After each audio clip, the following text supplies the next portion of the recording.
Keempat, bisa juga adalah mencari peluang. Mencari peluang itu misalnya adakah masyarakat yang belum tersampaikan, misalnya kebutuhan apa yang belum terpenuhi.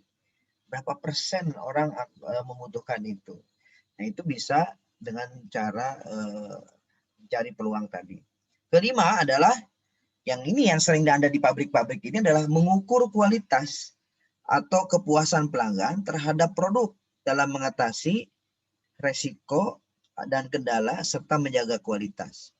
Mengatasi resiko artinya apa? Kalau misalnya produk itu gagal di lapangan, resikonya ngomong ke orang dan sebagainya, akhirnya terjadi suatu ketidakpercayaan publik terhadap produk itu dan akhirnya tidak laku dan akhirnya bangkrut gitu intinya sebenarnya. Resiko berikutnya bisa juga karena terjadi keracunan dan perusahaan dituntut oleh masyarakat sehingga harus mengeluarkan dana yang begitu besar. Oke.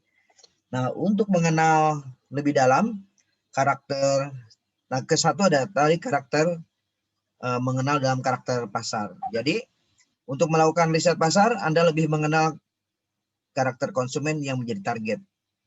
Ini sudah diceritakan tadi bagaimana kita melakukan survei apa sih yang dia karakter pasar yang dibutuhkan.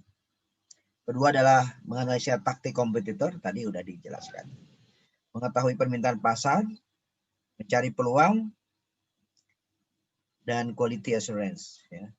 Nah, untuk itu penting kepuasan pelanggan itu kita lakukan dalam rangka apa?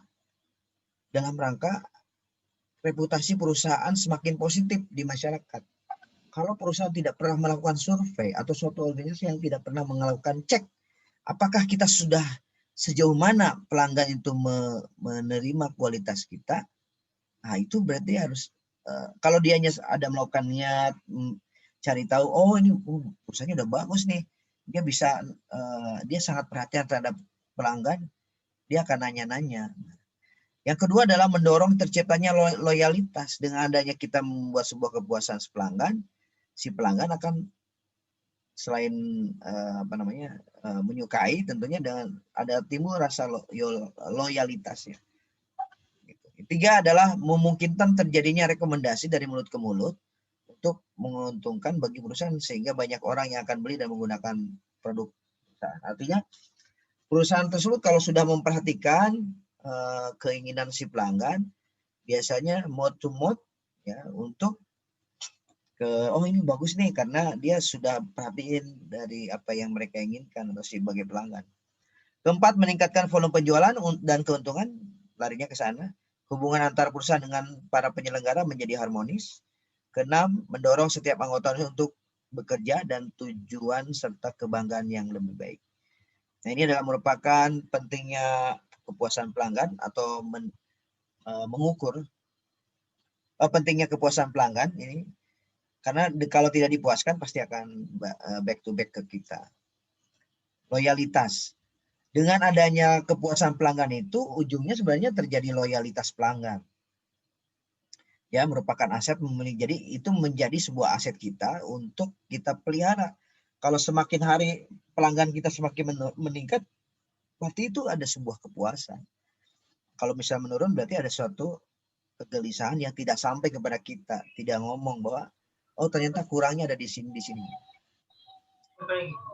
Tolong dimatiin, di mute suaranya. Nah, oke. Berdasarkan pengertian tersebut bahwa loyalitas lebih mengacu pada wujud perilaku dari unit-unit pengambil keputusan untuk melakukan pembelian atau secara terus-menerus terhadap barang ya.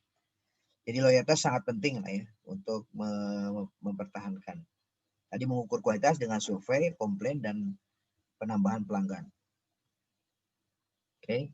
Semua orang yang mendefinisikan kualitas berdasarkan perspektif mereka sendiri.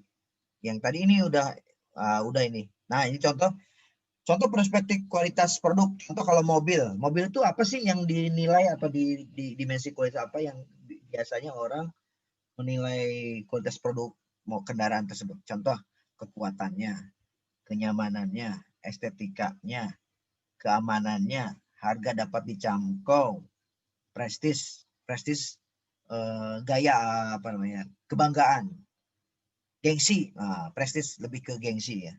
Jadi kalau seorang pejabat kecenderungannya beli kendaraan yang harganya sekian dan kemudian harganya rada wowog, atau wowog itu apa ya, kuat, strong, besar gitu kan, dan mewah kelihatannya, itu prestis.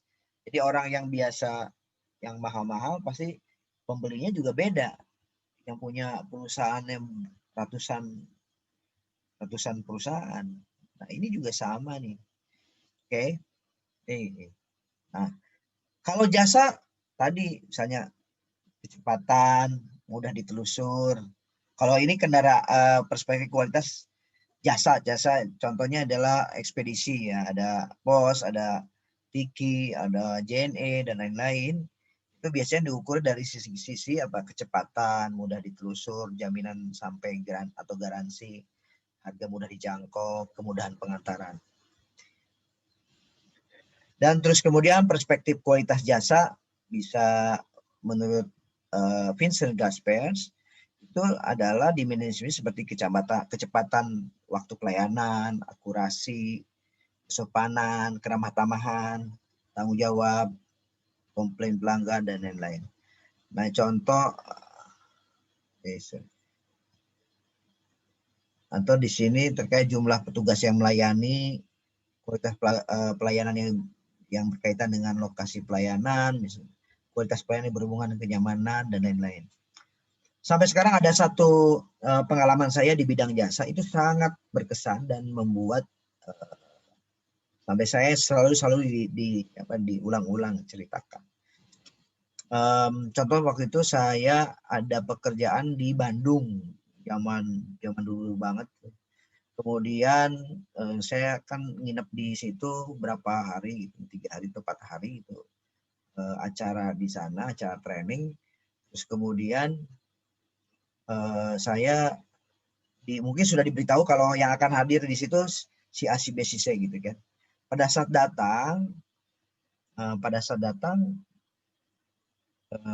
dia selamat datang Pak gitu. Terus kemudian dengan Pak Andri, oh iya saya Pak Andri, catat setelah selesai.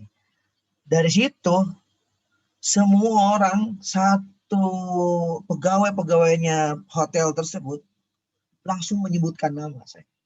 Bahkan pada saat buka kamarnya udah langsung selamat datang Bapak Andri. Menyebutkan nama itu menjadi sesuatu yang terkesan bagi saya. Setiap orang di restoran, di kolam renang, di mana-mana tuh selamat pagi Pak Andri.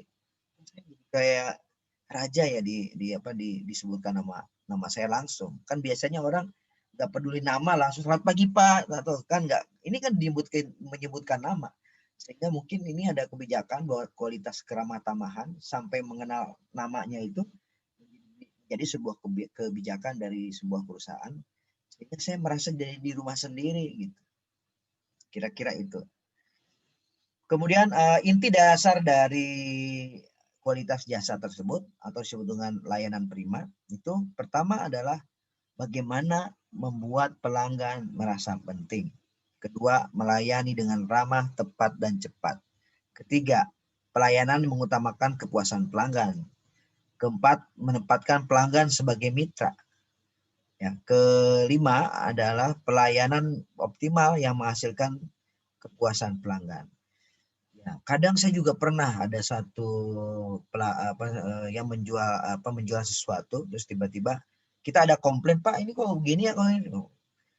Dia bisa balik-balik marah ke kita. Itu, jadi bukan memperlakukan si pelanggan itu jadi raja, tapi malah seolah-olah bahwa bodoh amat misalnya. Pelanggan kan bukan kamu saja, yang lain juga ada. Nah, itu tuh suatu sikap-sikap yang cikal bakal terjadinya kehancuran. Yang berikutnya adalah dengan survei pelanggan yang disebut dengan moment of truth, atau pada saat momen-momen kapan kita akan bersentuhan dengan si pelanggan yang akan mempengaruhi kepuasan di pelanggan. Jadi tadi saya ke hotel ketemu pada saat resepsionis. Sikap-sikap apa atau kondisi apa sehingga terjadi merasa puas di situ. Pada titik apa? Oh, titik bertemu dengan customer services. Berikutnya ketemu dengan di restoran, ketemu lagi di kamar, ketemu lagi pada saat di mana? Pada saat pembayaran, pada saat apapun itu yang bertemu dengan pelanggan itu kita identifikasi dulu mana yang akan menjadi kemungkinan terjadi ketidakpuasan pelanggan, mana yang tidak. Nah, ini metode survei. Nah, cerita-cerita kita metode survei. Metode survei itu adalah studi utamanya adalah data informasi yang diperoleh oleh responden sebagai sumber sampel dari survei menggunakan questionnaire dan sebagai alat pengumpulan data. Jadi banyak yang harus kita pelajari. Ada 7 jenis metode pemeriksaan atau survei. Satu metode ini adalah metode eksploratif. Juga bisa disebut dengan metode evaluasi. Artinya survei ini dilakukan mencari informasi awal yang masih kabur. Eksploratif artinya diskusi FGD namanya, focus group discussion. Kita akan ngobrol-ngobrol dengan mereka lah. Nah, kita akan coba sebutkan saja dahulu. Nanti kita penjelasannya lebih dalam lagi ya. Kedua, ini lewat nanti kita jelaskan lagi. Kedua adalah metode deskriptif, hanya menggambarkan kondisi. Kemudian explanatory atau deskriptif sebab akibat. Kemudian metode evaluasinya, prediksi, operasi, dan metode pengembangan lainnya. Nah, nanti kita akan bahas mengenai metode survei ini pada sesi minggu depan, ya, supaya nanti kamu tidak loadingnya banyak-banyak gitu. Oke, begitu kira-kira presentasi saya. Ada pertanyaan dulu, kita kasih pertanyaan untuk waktu 15 menit.